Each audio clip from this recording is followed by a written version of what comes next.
नमस्कार, प्रणाम। स्वागत है आप सभी का हमारे YouTube चैनल में।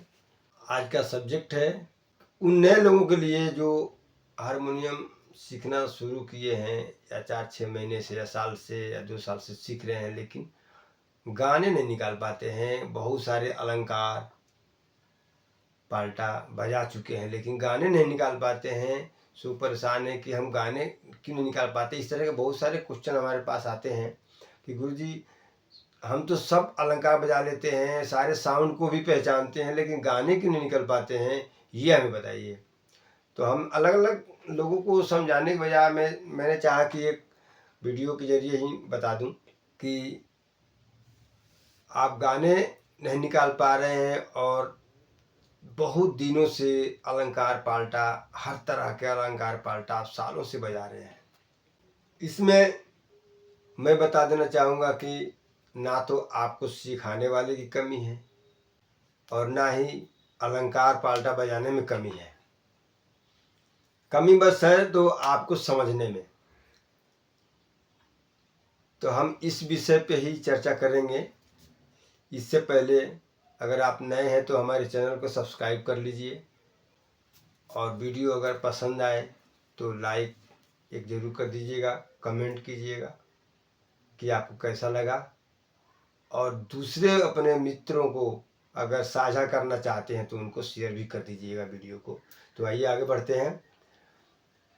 अलंकार और पाल्टा ये जो भी आप बजा रहे हैं, कई सालों से बजा रहे हैं, सैकड़ों अलंकार आप बजा चुके हैं और कहते हैं कि हमको तो सब कुछ समझ में आ गया है कि कैसे बजता है, लेकिन गाने नहीं निकल पाते हैं।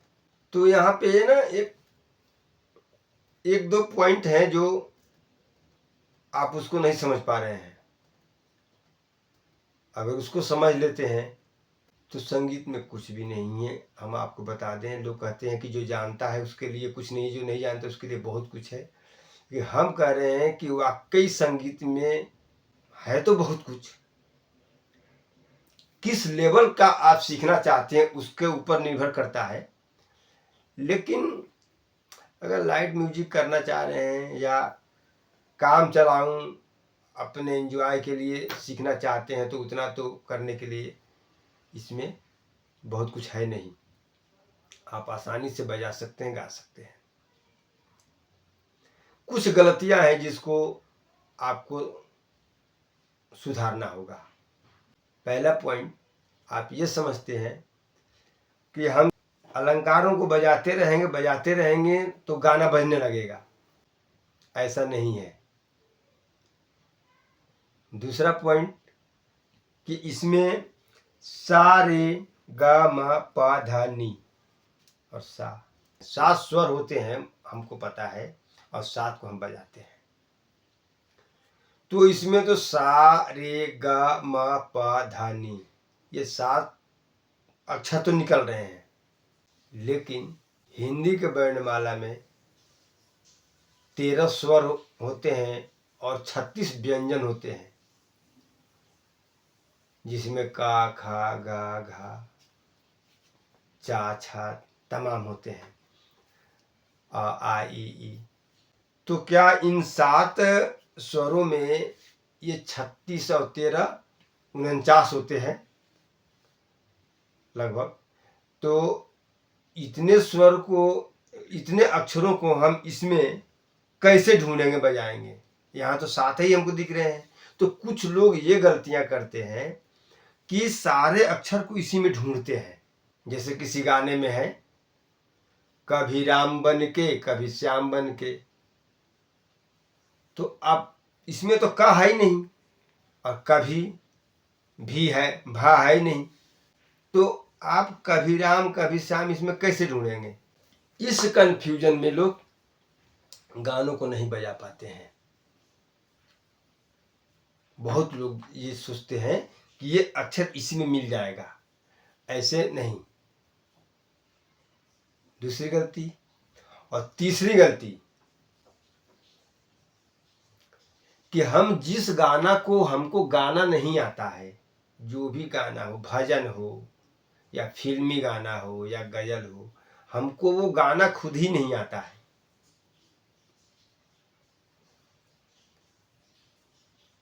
या गाते हैं तो उसके धुन को बदल देते हैं, यानी कि हम पहुंच नहीं पाते हैं। जो ओरिजिनल उसका धुन है उस स्केल पे नहीं जाने की कैपेसिटी है आपकी। अगर हाई नोट पे गाड़ा हुआ है गाना, ओरिजिनल गाना, तो आप लो पे गा सकते हैं। लो पे है अगर ओरिजिनल गाना, आपका रेंज हाई है तो आप हाई पे भी गा सकते हैं। लेकिन स्केल चेंज हो सकता है ना, धुन तो नहीं। सबसे बड़ी बात है धुन को पकड़ के रखना। जो कंपोजिंग है, जो सिंगर ने ओरिजिनल गाने में गाया हुआ है, उसके धुन को पकड़ के रखना कि एक रत्ती बराबर भी धुन चेंज ना हो। यानी कि सुर आउट तो धुन आउट। शुद्ध स्वर जहाँ लगने हैं वहाँ आपने कोमल स्वर लगा दिया तो भी चेंज हो जाएगा। तो वो तो बजाने की बात है कि जब बजाएंगे तो आप क्या लगाते हैं। लेकिन गाना गाने टाइम में ही आप जहाँ थोड़ा गाने को ऊपर की तरफ चढ़ के गाना है धुन को मेंटेन करने के लिए, वहाँ आप डाउन हो जाते हैं। जहाँ आपको डाउन होना है उस धुन को मेंटेन करने के लिए वहाँ आप ऊंचा स्वर में बोल देते हैं तो वो धुन बेकार हो जाता है। तो जब आप गलत गाएंगे तो इसमें भी गलत ही बजाने के लिए आप कोशिश करेंगे।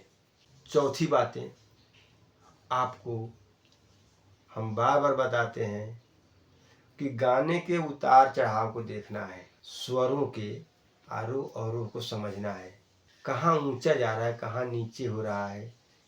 ये जब तक नहीं समझेंगे, इसमें शब्दों को ढूंढते रह जाएंगे, पूरी जीवन में एक गाना भी नहीं बज पाएगा। अभी हम गाने के माध्यम से बताएंगे बजा करके। तो आपको क्या करना है कि पहले तो ओरिजिनल सॉन्ग के धुन को प्रॉपर तरीके से आपको ध्यान में रखना है। आपको प्रॉपर तरीके से उस धुन को गाना आना चाहिए। नहीं गा पा रहे हैं चलेगा, आपके दिमाग में वो सेम धुन चलना चाहिए। बिना गाए भी आप इसको बजा सकते हैं, जरूरी नहीं है कि मुंह से गाएंगे तभी बजेगा। मत गाइए, नहीं गा पाते हैं मत गाइए। मान लो कि सिंगर ने जो ओरिजिनल गाना गाया हुआ है वो आपका मान लो कि चौथे काली से है, आपका रेंज है पहले दूसरी से, तो यहाँ से गा नहीं सकते आप। और आपको गाना चाहिए कि बिल्कुल सेम बजाऊं, तो उसको अपने दिमाग में चला सकते हैं। उस धुन को, उस साउंड को अपने दिमाग में चलाइए और इसको बजाने की कोशिश कीजिए तो भी बजेगा। उन स्वरों को समझना होगा जो स्वर ऊपर और नीचे उन गाने के धुन में प्रयोग किए गए हैं। तो स्वर के उतार चढ़ाव को देखिए, गाने के प्रॉपर धुन को पकड़ के रखिए। हम पहले भी बता चुके हैं कि हारमोनियम हो या कोई भी इंस्ट्रूमेंट हो, ये किसी शब्द को नहीं गाता है, ना बजाता है, ना निकालता है। ये सिर्फ आवाज देता है। वो आवाज को आप किसी भी शब्द में मैच कर सकते हैं। इन सब चीज़ों को जो समझ जाएगा उसको सीखने सिखाने की कोई ज़रूरत नहीं है। बहुत बेहतरीन तरीके से आप कोई भी गाना निकाल सकते हैं। अब उसमें आ जाता है एक और चीज़। ये तो हो गई कि शब्द को नहीं, हम साउंड को ढूंढेंगे। आप शब्द को मत ढूंढिए, इसमें साउंड ढूंढिए, वही साउंड जो उस गाने में लिया गया है।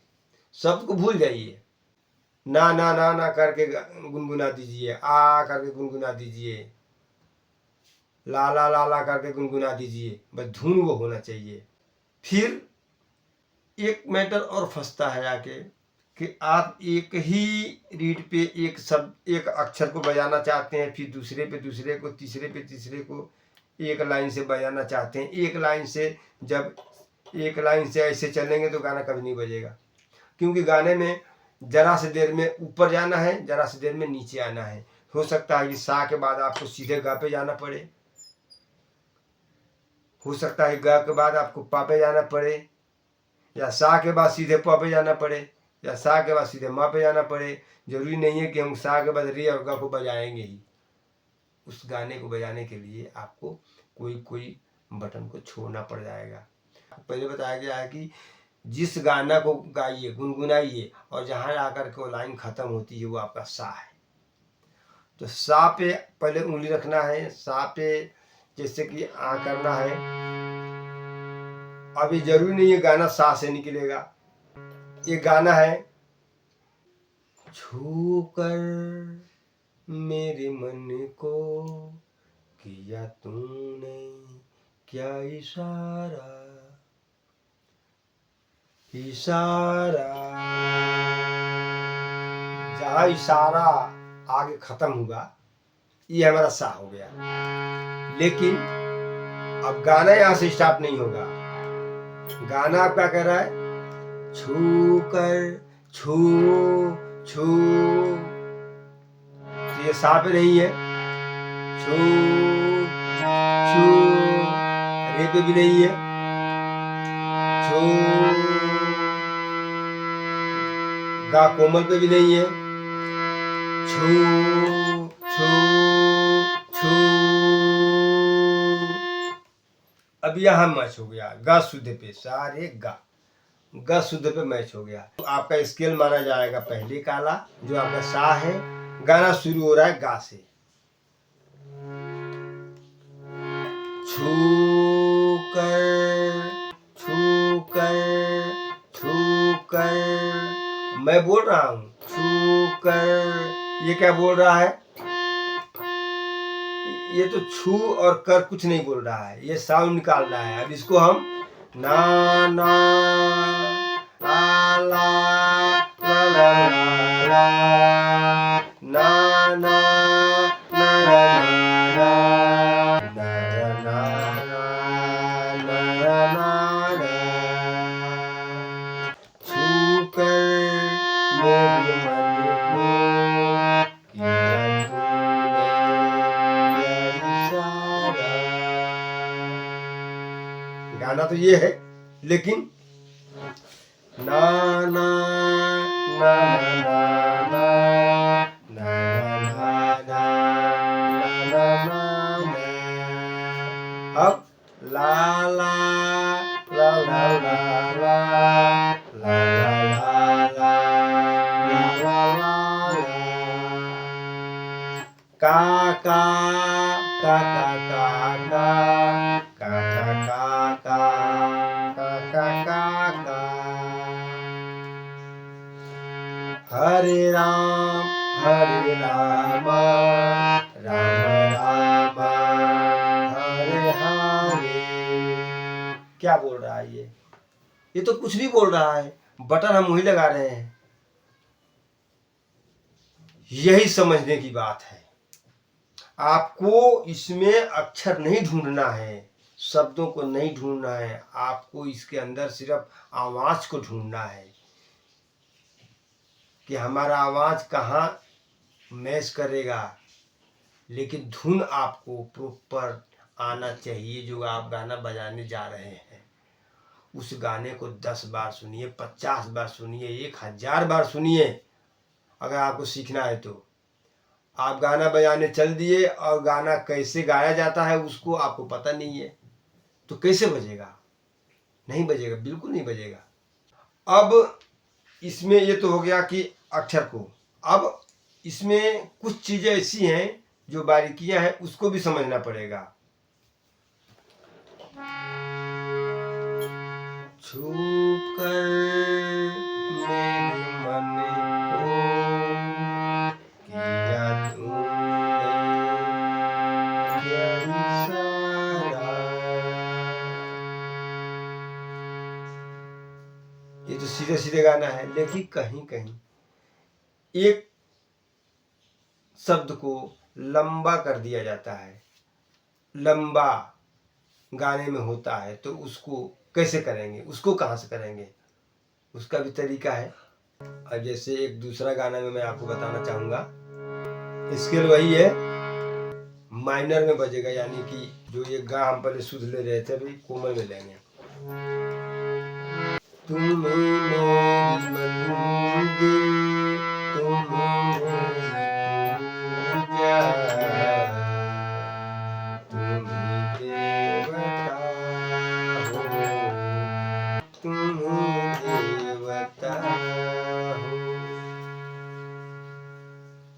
उसमें तुम मेरी मंदिर, तुम मेरी पूजा। ये पूजा में क्या हो रहा है? पूजा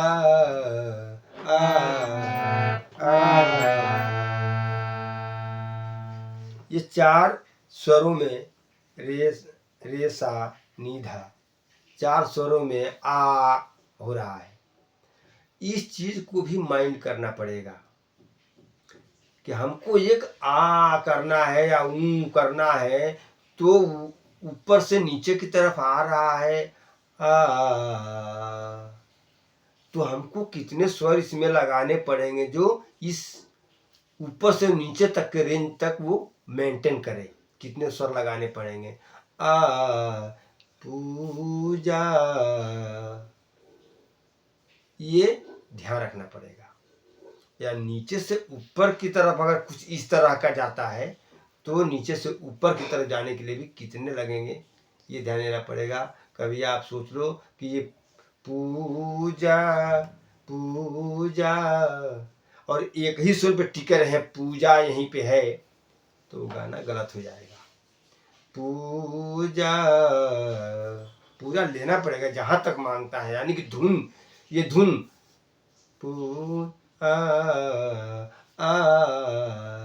ये लेना ही पड़ेगा। तुम मेरी मंदिर, तुम मेरी पूजा, तुम देवता हो, तुम देवता।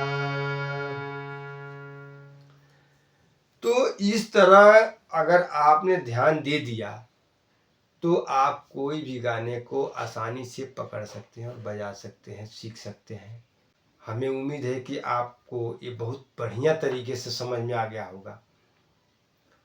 समझ में आ गया तो भी और नहीं आया तो भी ये वीडियो आपको कैसा लगा आप कमेंट करके हमें ज़रूर बताइएगा, ताकि कुछ कमी हो तो हम उसको और बेहतर तरीके से आपको बता सकें। और वीडियो पसंद आए तो एक कमेंट करके बताइएगा और लाइक ज़रूर कर दीजिएगा। आपके मित्र भी सीखने वाले हों, किसी को अगर ये नॉलेज नहीं है तो उनको भी ये वीडियो शेयर करने की कोशिश करें। और चैनल पे अगर नए हैं तो सब्सक्राइब भी कर दीजिएगा प्लीज़। और आज के लिए बस इतना ही, फिर मिलेंगे अगले वीडियो में। तब तक के लिए जय राम जी की।